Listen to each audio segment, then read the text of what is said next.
Momen Lebaran menjadi sebuah momen bersilaturahmi antar keluarga besar.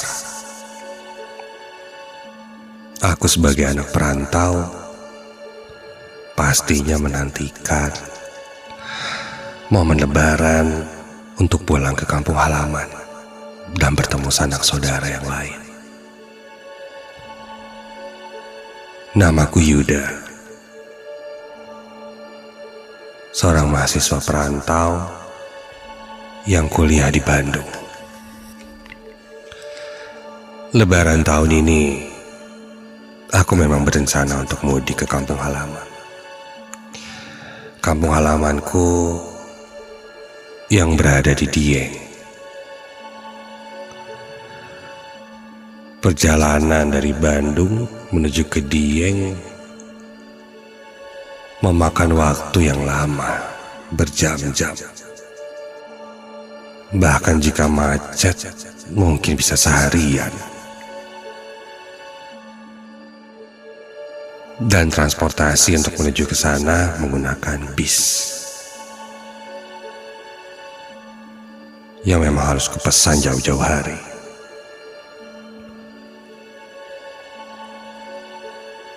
Aku coba memesan tiket bis untuk pulang ke kampung halamanku. Dan syukurlah aku sudah mendapatkan tiketnya. Rencananya sih hamin seminggu sebelum Lebaran aku pulang. Namun saat itu tiket yang tersedia adalah di hamin 3 sebelum Lebaran.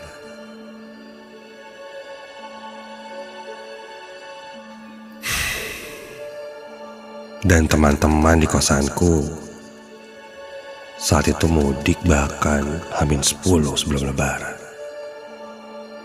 Membuatku tinggal sendirian di kosan. Kosanku ini berada di sekitaran daerah Setiabudi. Di kosanku ada kurang lebih 12 kamar. Kosan khusus laki-laki. Kebetulan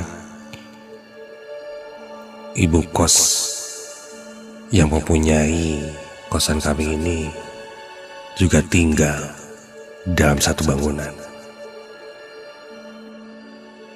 Dan dia tidak mudik atau pulang kampung. Justru biasanya di hari Lebaran, saudara-saudaranya berdatangan ke kosan ini. Bu Ratna sebut saja dia, yang sudah akrab dengan anak-anak kosan dan sangat baik. Saat itu, kosan nampak sangat sepi dari biasanya. Kamarku ada di lantai bawah, dekat dengan kamar mandi. Dan di lantai atas ada kurang lebih 5 kamar. Dan semuanya, kecuali aku, sudah pada mudik pulang kampung. Bu Rata sempat bertanya padaku, kapan aku mudik. Aku bilang 3 hari sebelum Lebaran.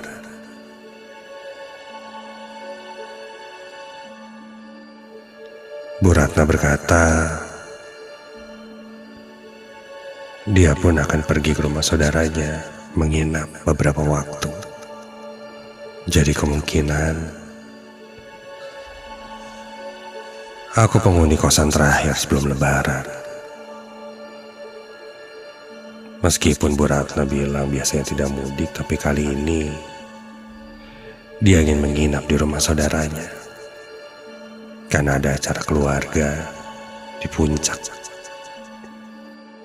Dan dia menitip pesan padaku agar mengunci pagar,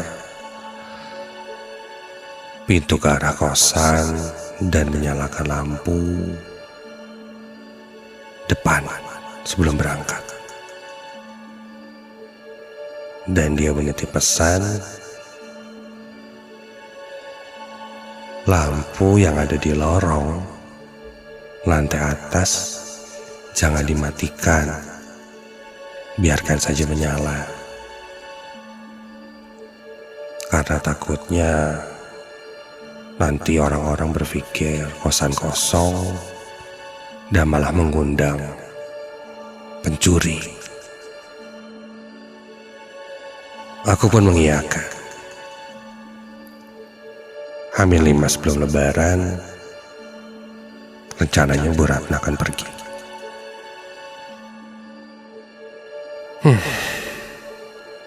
Di Bandung, aku tidak terlalu mempunyai banyak teman.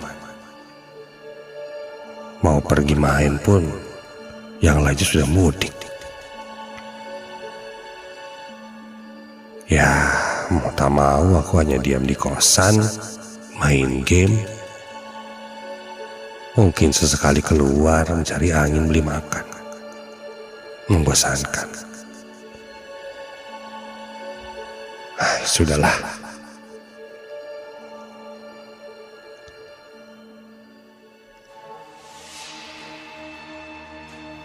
Satu, 2, 3 hari sudah kulewati dengan kesendirian di kosan ini. Aku menyiapkan sahur sendiri, bahkan berbuka, mencari tajil di sekitaran kosan.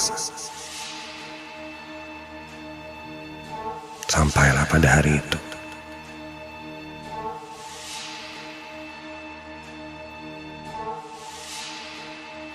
Ketika suasana kosan sudah sepi, Bu Ratna pun sudah pergi.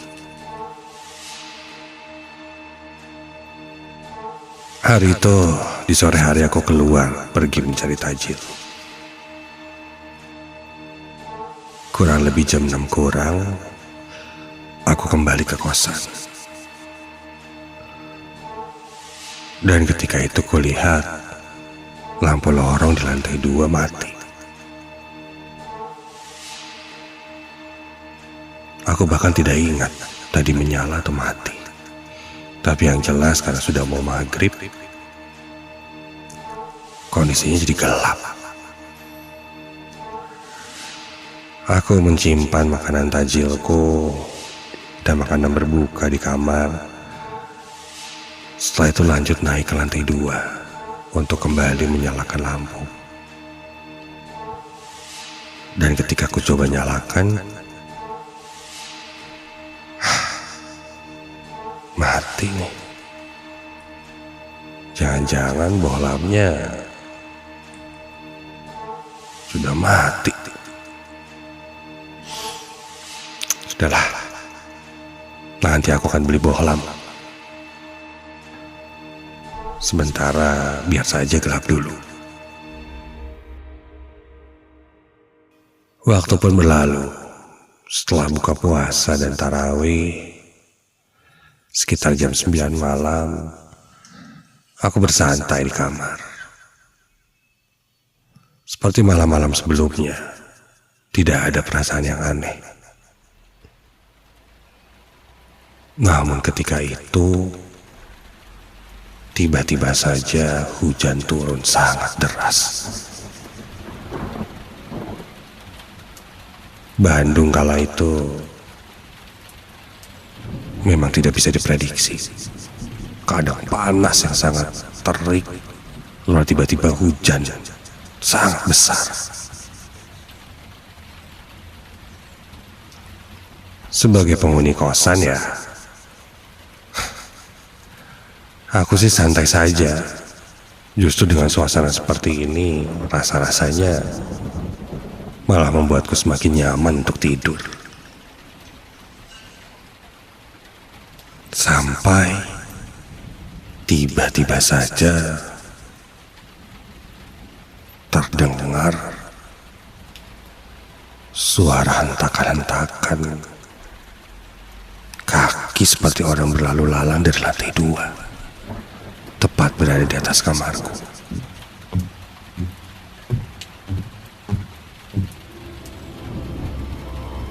seperti orang berjalan dengan langkah besar dan bolak-balik.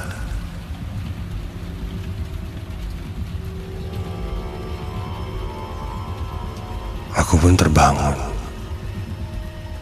Di sela-sela suara hujan, ku coba menajamkan telingaku. Benar, suaranya tepat dari lantai atas, tepat di atas kamarku. Seperti ada orang. Dan sesekali ku dengar seperti ada orang yang mengobrol juga. Namun tidak jelas suaranya, karena diiringi suara hujan yang sangat deras. Aku beranikan diri keluar dari kamar, berjalan, memutar ke arah seberang agar bisa melihat balkon lantai 2. Ketika aku intip, lampunya mati dan suasana masih gelap. Tidak ada hal yang mencurigakan seperti lampu senter ataupun ada orang. Tidak ada. Hoi, siapa di sana? Hoi,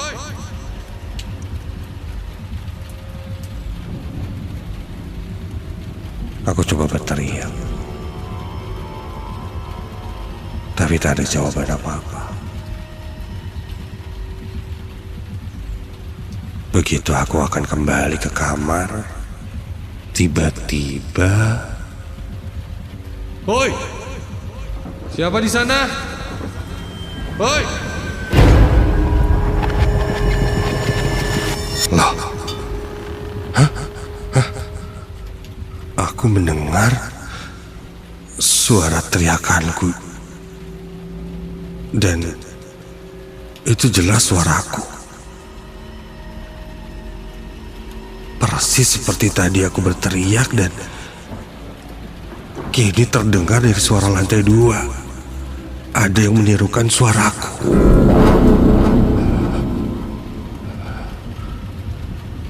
Mataku langsung melihat ke arah lantai 2 dan mencari-cari.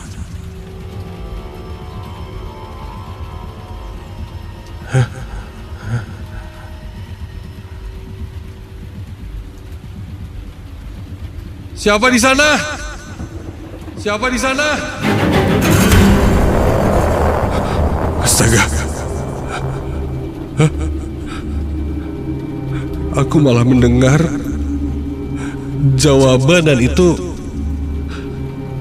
suaraku lagi yang mengulang pertanyaan yang sama. Namun suaranya lebih kecil, lebih jauh, berasal dari lantai 2.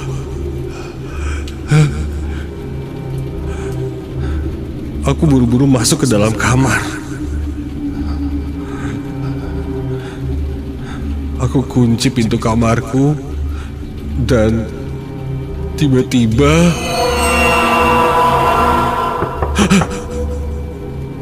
ada suara ketukan pintu di depan kamarku. Dan dari depan pintu kamarku itu ada suara. Suara seorang laki-laki dan berkata, Kamu Yuda ya? Jangan takut Yuda, saya akan nemenin kamu. aku mendengar suaraku sendiri memanggilku. Iya, kenapa? Ini seperti mimpi tapi bukan. Sangat nyata. Ada yang menirukan suaraku dan mengajakku bicara.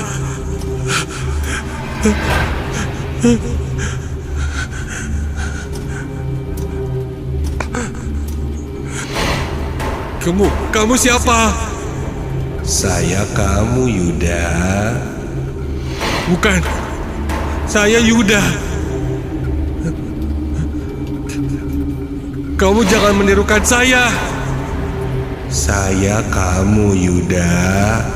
Kamu jangan menirukan saya.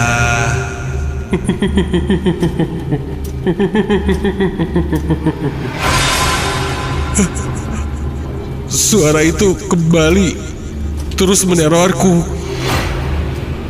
Menirukan suaraku, bahkan sekarang menggedor-gedor semakin keras. Yuda, buka pintunya. Yuda, buka pintunya, Yuda. Buka pintunya, Yuda.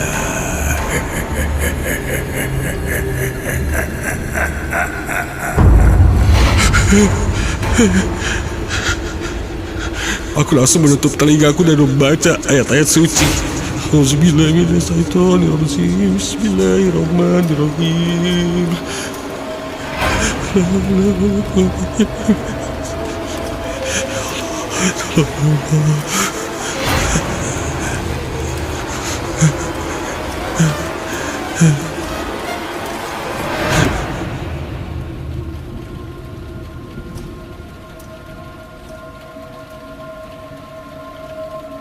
Tak berapa lama, suara-suara itu pun hilang.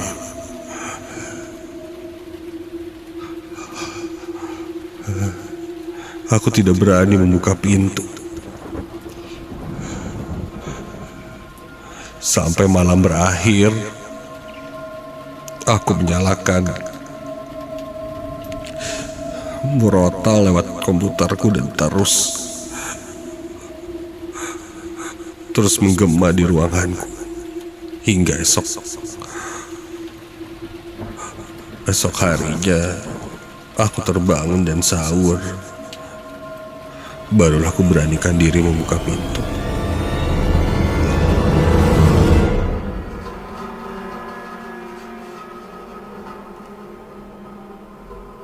Dan ketika aku buka pintu, di depan kamarku, terlihat ada tanah merah seperti tanah kuburan.